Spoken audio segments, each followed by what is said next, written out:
ఇదేందిరా మామ ఇక ఇప్పుడు గిబ్లీ స్టైల్ ఫోటోలు మస్తు గనం ట్రెండింగ్లు ఉన్నాయి.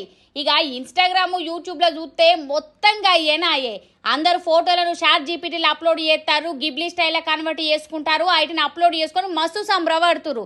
కానీ ఇది అస్సలు మంచిది కాదట నువ్వు. ఎందుకంటారా, ఈ చాట్ జీపీటీలో యానిమ్ ఫోటోలు మనము కన్వర్ట్ చేసుకోనీకే మన వ్యక్తిగత ఫోటోల కోసం మనం పర్మిషన్ ఇస్తున్నాం. అట్లనే మన ఫోటోలు అన్నింటిని కూడా అందులో అప్లోడ్ చేస్తున్నాం. దీనివల్ల చాట్ జీపీటీ మన పర్సనల్ ఫోటోలు అన్ని సుతా సేవ్ చేసుకుంటుందట నువ్వు.